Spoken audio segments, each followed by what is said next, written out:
بسم اللہ الرحمن الرحیم۔ ناظرین کرام،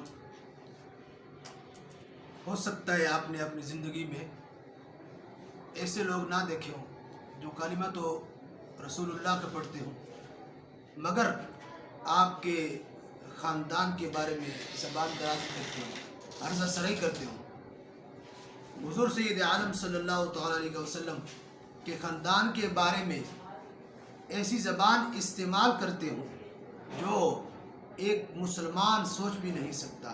اگر آپ نے ایسے لوگ نہیں دیکھے تو ہم آپ کو بتاتے ہیں کہ ڈاکٹر اشرف آصف اور اس کے جتنے بھی حمایتی ہیں، یہ وہ لوگ ہیں جن کی زندگی کا مقصد حضور سید عالم صلی اللہ تعالی وسلم کے خاندان کے عظیم افراد کے خلاف زبان درازی کرنا ہے، اور دن رات ان کے خلاف الزام تراشی ان کی زندگی کا عین مقصد بن چکا ہے۔ ناظرین اکرام، اسی طرح کا ایک الزام اس نے سادات اعظام کے عظیم افراد پر لگانے کی ناکام کوشش کی ہے۔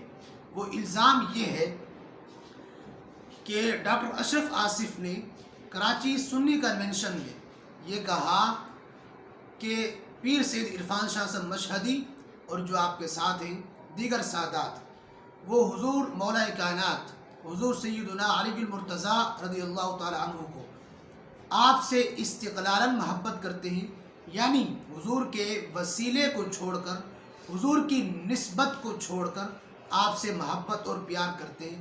میں چاہوں گا کہ پہلے آپ اس کا کلپ سماعت کریں تاکہ آپ پر حقیقت واضح ہو جائے۔ تو کیا ہمارے معاشرے میں ایسا ماننا نہیں پایا جا رہا؟ یہ پورا دھڑا ان کے سینکڑوں ایسے ان کی تقریریں ہیں، ان کے طریقے ہیں، ان کے انداز ہیں جن سے استقلالاً ماننا ثابت ہے، بلکہ اس پہ فخر کر رہے ہیں۔ اور اکابر ہمارے کہہ رہے تھے کہ استقلالاً جو مانے گا اس سے کیا ہوگا، اس سے جی ناظرین کرام، آپ نے اس کا ایک کلپ سماعت کیا۔ اس پر ہم پہلی بات یہ عرض کرنا چاہتے ہیں کہ کیا کوئی صحیح العقیدہ سنی مسلمان یہ سوچ سکتا ہے کہ وہ جس ہستی سے پیار کرے وہ حضور سید عالم کی نسبت کو ہٹا کر پیار کرے؟ بلکہ سنی تو وہ ہے جو حضور سید عالم صلی اللہ علیہ وسلم کی نسبتوں کی وجہ سے پیار کرتا ہے۔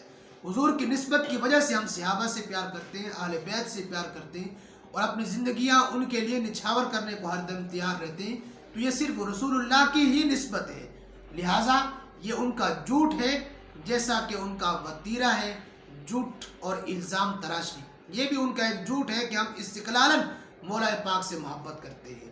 دوسری بات، اس نے اسی کلپ میں کہا کہ ان کے سینکڑوں بیانات ہیں جن سے مولا پاک سے استقلالاً محبت ثابت ہوتی ہے، اور یہ اس پر فخر بھی کرتے ہیں۔ اس کی یہ گفتگو بھی آپ سنیں۔ ان کے سینکڑوں ایسے ان کی تقریریں ہیں، ان کے طریقے ہیں، ان کے انداز ہیں جن سے استقلالاً ماننا ثابت۔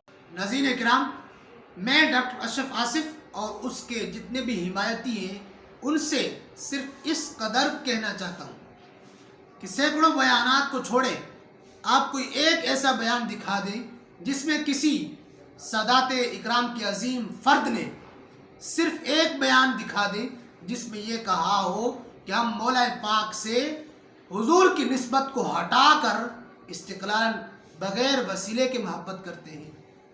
صبح قیامت تک یہ کوئی ایک بیان بھی نہیں دکھا سکتے۔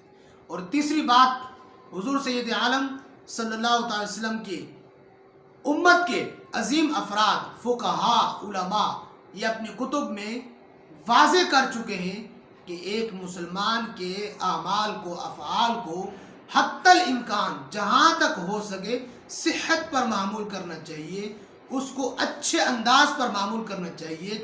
لیکن یہ ٹولہ ڈاکٹر اشرف آصف اور اس کے جتنے بھی حمایتی ہیں، ان کا وتیرہ یہ ہے کہ علماء کے اس قول کو چھوڑ کر کہ مسلمان کے افعال کو اچھائی پر معمول کرنا چاہیے، یہ وہ الزام، وہ بات جو موجود ہی نہیں ہوگی بالکل، اس کو بنا کر الزام تراش دیں گے۔ یہ مسلمانوں کو اگر مسلمان سمجھتے ہیں تو پھر فقہاء اور علماء کے اس قول پر انہیں عمل کرنا چاہیے کہ جو بات ہو اسے بھی اچھے طریقے پر معمول کرنا چاہیے، نہ یہ کہ تم وہ بات جو صرف الزام ہے، جو کسی سید زادے نے کی نہیں ہے، تم اس کی الزام تراشی صداقت پر کر رہے ہو۔ ناظرین کرام، اس ٹولے کا مقصد صرف الزام تراشی ہے، اور ان کے سارے ٹولے کا مقصد جھوٹ ہے، دجل ہے، فریب ہے، جس کی کوئی حقیقت نہیں ہے۔ لوگوں کو جھوٹ سے بچنے کی تعلیم دیں گے، مگر خود جھوٹ کے ذریعے اس عظیم خاندان کے افراد کے عظیم لوگوں پر الزام تراشی ان کے شب و روز کا مقصد ہے۔ انشاءاللہ وہ عظیم خاندان ہے، قیامت تک ان کی شانیں بیان ہوتی رہیں گی اور ان کی عزت ہمیشہ ہی بلند رہے گی۔ ان کی الزام تراشی سے ان کی عزت پر کوئی حرف نہیں۔